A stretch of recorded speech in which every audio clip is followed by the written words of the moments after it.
Hello friends, मैं शंकर स्वागत करता हूं आपके अपने यूट्यूब चैनल शंकर एजुकेशन अड्डा में। दोस्तों, इस वीडियो में हम लोग देखने वाले हैं एमए फर्स्ट सेमेस्टर ज्योग्राफी। आपका प्रथम प्रश्न पत्र है जिसको आप बोलते हैं भू आकृति विज्ञान यानी जियोमॉर्फोलॉजी। और यह जरूरी नहीं है कि आप जहां पर पढ़ रहे हैं वहां पर जियोमॉर्फोलॉजी को फर्स्ट सेमेस्टर में ही रखा गया हो। आप चाहे एमए कर रहे हैं, चाहे बीए कर रहे हैं या फिर कोई भी कोर्स आप कर रहे हैं, अगर आपके सिलेबस में जियोमॉर्फोलॉजी है तो यह वीडियो आपके लिए बहुत ज़्यादा कारगर साबित होने वाली है। इसमें हम अतिलक उत्तरीय प्रश्न देखने वाले हैं। प्रश्न आपका 84 तक इसमें कवरअप किया जाएगा। इससे कि पहले की वीडियो आप जाकर के जरूर देखें, जहां से पूरा का पूरा क्वेश्चन जो है आपको करा दिया गया है और काफ़ी महत्वपूर्ण प्रश्न कराए गए हैं जो एग्जाम में आपको 100% देखने को मिलेंगे। अगर पूरा प्लेलिस्ट आप देख लेते हैं, ठीक है ना, तो एग्जाम में कोई भी ऐसा प्रश्न नहीं होगा जो आपसे छूटे। ठीक है, चलते हैं, देरी नहीं करते हुए आगे बढ़ते हैं। पहला प्रश्न आपका है कि भैया सामान्य अपर्दन चक्र की अवस्थाएं, ठीक है ना, या फिर अपर्दन चक्र की अवस्थाओं के बारे में बताइए। तो इसको आप क्या करेंगे, आंसर यही लिख के आइएगा। ठीक है, तो देखिए लिखा गया है कि भैया जो डेविस महोदय थे उन्होंने सामान्य अपर्दन चक्र में, ठीक है ना, 3 अवस्थाओं के बारे में जिक्र किया है। लिखा गया, देख लीजिए। डेविस महोदय ने सामान्य अपर्दन चक्र में 3 अवस्थाओं, कौन कौन से, तरुण, प्रौढ़ और तथा किसको बोलते हैं, जीर्ण अवस्था के बारे में क्या किया गया है, बताया है। ठीक है, यानी डेविस महोदय ने सामान्य अपर्दन चक्र में 3 अवस्थाओं के बारे में बताया है। और तीनों अवस्थाएं कौन कौन सी हैं? पहला है आपका तरुणावस्था, जिसको आप युवा अवस्था के नाम से भी जानते हैं। ठीक है, दूसरा आपका है प्रौढ़ावस्था और तीसरा आपका है वृद्धावस्था या फिर जीर्णावस्था। आई थिंक इतना आपको क्लियर हो गया होगा। आगे देखिए लिखा गया है, सामान्य अपर्दन चक्र के अंतर्गत प्रारंभ में अवस्थाकृतियां तरुण होती हैं, समय के साथ प्रौढ़ हो जाते हैं और अंत में आधार तल की प्राप्ति के उपरांत क्षीण हो जाती है, यानी वृद्धावस्था में आ जाती हैं। यानी भैया कह रहा है कि सामान्य अपर्दन चक्र के शुरुआत में, ठीक है ना, जब अपर्दन चक्र का शुरुआत होता है उस समय जो अफलाकृतियां होती हैं वह तरुण होती हैं, मतलब युवा अवस्था में रहती हैं। ठीक है ना, उसके बाद धीरे धीरे क्या होता है, समय के साथ अफलाकृतियां और छट जाती हैं और कट जाती हैं, जिससे वो प्रौढ़ अवस्था में आ जाती हैं। और अंत में जाते जाते जब आपका अपर्दन चक्र समाप्त होता है, समाप्त होने के कगार पे आता है, अपनी वृद्धावस्था में आता है, तो उसमें क्या होते हैं, सारी की सारी जो अफलाकृतियां होती हैं आधार तल को प्राप्त करने लगती हैं। इसका मतलब ये है कि भैया क्षीण हो जाती है, वृद्धावस्था में आ जाती हैं, यानी समाप्त के कगार पर आ जाती हैं, समापन के कगार पर आ जाती हैं। ठीक है ना, आई थिंक इतना आपको क्लियर हो गया होगा। तो आगे बढ़ने से पहले मैं आपसे गुजारिश करता हूं, यदि आप चैनल पर नए हैं तो चैनल को सब्सक्राइब और वीडियो को लाइक करना न भूलें और इस वीडियो को ज़्यादा से ज़्यादा शेयर करें, क्योंकि पढ़ेगा इंडिया तभी तो बढ़ेगा इंडिया। चलते हैं, आगे बढ़ते हैं अपने अगले प्रश्न की तरफ। अगला प्रश्न हमारा है भैया, ज्वालामुखी की आंतरिक भू आकृतियां कौन कौन सी होती हैं उनके बारे में, यानी ज्वालामुखी द्वारा निर्मित जो आंतरिक भू आकृतियां हैं उनके बारे में आपको जिक्र करना है। ज्वालामुखी के द्वारा जो है दो प्रकार से आकृतियां निर्मित की जाती हैं। पहला है आपका बाह्य आकृतियां, ठीक है ना, बाह्य भू आकृतियां, और दूसरा आपका क्या है, आंतरिक भू आकृतियां। तो उन्हीं के बारे में हम लोग जिक्र कर रहे हैं। तो पहला क्या है आपका बैथोलिथ, ठीक है ना, उसके बाद क्या है लैकोलिथ, उसके बाद क्या आपका फैकोलिथ, उसके बाद क्या है लोपोलिथ ना, सिल, डाइक, ज्वालामुखी फलम, ये सब ऐसी आकृतियां हैं जो कि ज्वालामुखी के द्वारा आंतरिक भूभाग में डेवलप की जाती हैं। ठीक है ना, आई थिंक इतना आपको क्लियर हो गया होगा। चलते हैं अपने अगले प्रश्न की तरफ।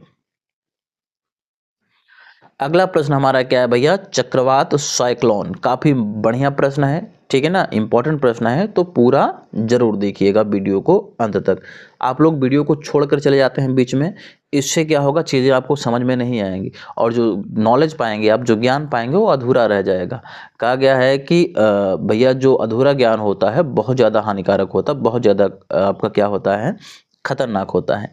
यानी little knowledge is very dangerous. ठीक है ना। तो इसको याद रखिएगा, जो भी चीज़ें सीखें पूरा सीखें, ताकि उसके बारे में किसी के समक्ष आप जो भी बातें करें वो बातें आपको पूर्ण करने में कोई दिक्कत ना हो। नहीं तो अगर आधा अधूरा ज्ञान लेके चलोगे तो वही हाल होगा कि अध जल गगरी छलकत जाए। ठीक है, तो आप क्या करिए, आपके लिए ज़्यादा बेटर यही रहेगा कि वीडियो को पूरा देखा करें। पूरा देखेंगे तो चीज़ें समझ में आएंगी, आराम से आप क्वेश्चन करके आ सकते हैं एग्जाम में। ठीक है, चलते हैं आगे बढ़ते हैं। लिखा गया है भैया, चक्रवात क्या होता है? पवनों का ऐसा चक्र जिसमें अंदर की ओर वायुदाब कम और बाहर की ओर वायुदाब क्या होता है, अधिक होता है, उसे हम क्या कहते हैं भैया? चक्रवात कहते हैं। ठीक है ना। आई थिंक इतना आपको क्लियर हो गया होगा। ठीक है ना, इतना आपको क्लियर हो गया है। यानी क्या कह रहा है कि पवनों का ऐसा चक्र जिसमें अंदर की ओर यानी केंद्र की ओर क्या होता है, वायुदाब आपका क्या होता है, कम होता है, और बाहर की ओर वायुदाब क्या होता है भैया, अधिक होता है, उसे हम क्या कहते हैं? चक्रवात कहते हैं। आगे लिखा गया है, केंद्र में निम्न वायुदाब होने के कारण, ठीक है ना, हवाएं चारों ओर से उच्च वायुभार क्षेत्र से केंद्र की ओर चलती है। क्या कह रहा है, ध्यान देना। यानी केंद्र में जो वायुदाब होता है वो क्या होता है, कम होता है, जिसके कारण भैया हवाएं जो होती हैं चारों तरफ से केंद्र की ओर चलती हैं, क्योंकि बाहर के एरिया में क्या होता है, वायुदाब अधिक होता है, उसकी वजह से जो सारी हवाएं होती हैं वो किसकी तरफ चलती हैं, केंद्र की ओर चलती हैं। ठीक है ना। आई थिंक इतना क्लियर हो गया होगा। चलते हैं अगला पॉइंट देख लेते हैं। आगे लिखा गया भैया, इनका यानी चक्रवातों का, ठीक है ना, चक्रवातों का जो आकार होता है वो वृत्ताकार या फिर अंडाकार हो सकता है। ये चीज याद रखना। यानी चक्रवातों का जो आकार होता है वो आपका वृत्ताकार या फिर अंडाकार हो सकता है। ठीक है ना। आगे लिखा गया है, पृथ्वी के घूर्णन के कारण ना, पृथ्वी के घूर्णन के कारण हवाएं जो होती हैं उत्तरी गोलार्ध में सुई की घड़ियों के विपरीत दिशा में तथा दक्षिणी गोलार्ध में घड़ियों की सुइयों के अनुसार चलती हैं। यानी भैया जो आपका चक्रवात होता है इसमें पृथ्वी के घूर्णन के कारण उत्तरी गोलार्ध में अगर आप देखेंगे तो जो हवाएं होती हैं वो क्या होती, एंटी क्लॉकवाइज चलती हैं। एंटी क्लॉकवाइज मतलब ना, एंटी क्लॉकवाइज मतलब घड़ी की सुइयों के विपरीत दिशा में चलती हैं। ठीक है ना। जबकि दक्षिणी गोलार्ध में आप देखेंगे तो क्लॉकवाइज चलती हैं, मतलब घड़ी की सुइयों की दिशा में उनके अनुसार चलती हैं हवाएं इसमें। ठीक है। आई थिंक इतना आपको क्लियर हो गया है। चलते हैं आगे बढ़ते हैं। और जिस भी टॉपिक पे आपको वीडियो चाहिए तो आप लोग कमेंट करते रहिएगा, हम प्रयास करेंगे कि आपको वीडियो प्रोवाइड की जाए। ठीक है, चलते हैं अगला पॉइंट देख लेते हैं।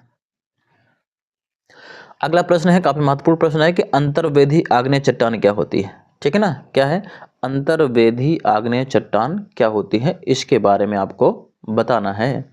तो देखिए लिखा गया है, पृथ्वी के आंतरिक भाग से निकला हुआ मैग्मा एवं लावा जब भूगर्भ की दरारों में ही क्या हो जाता है, ठंडा होकर जमा हो जाता है, तब उसे ही क्या कहते हैं भैया, अंतर्वेदी आग्नेय चट्टान कहा जाता है। अब ध्यान देना, जब पृथ्वी के भूभाग से क्या होता है, लावा निकलता है, ठीक है ना, तो पृथ्वी में जो दरारें होती हैं, ठीक है ना, उन दरारों में जाकर के अगर वो लावा ठंडा हो जाता है तो उससे जो चट्टानें बनती हैं, उसी चट्टानों को क्या कहा जाता है, क्या कहते हैं, अंतर्वेदी आग्नेय चट्टान कहते हैं।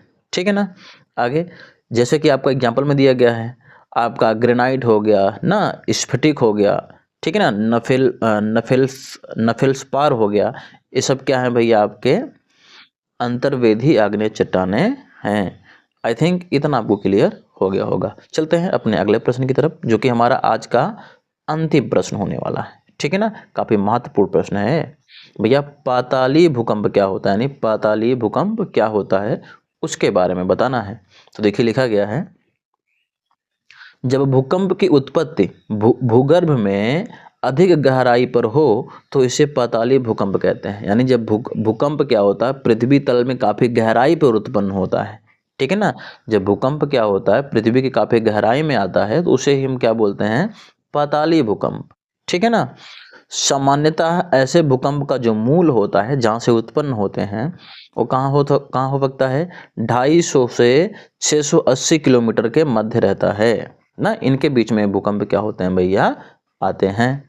आई होप आपको वीडियो समझ में आई होंगी, और वीडियो को लाइक करना मत भूलिएगा। इसको ज़्यादा से ज़्यादा शेयर करें, क्योंकि पढ़ेगा इंडिया तभी तो बढ़ेगा इंडिया। मिलते हैं आपसे अगली वीडियो में।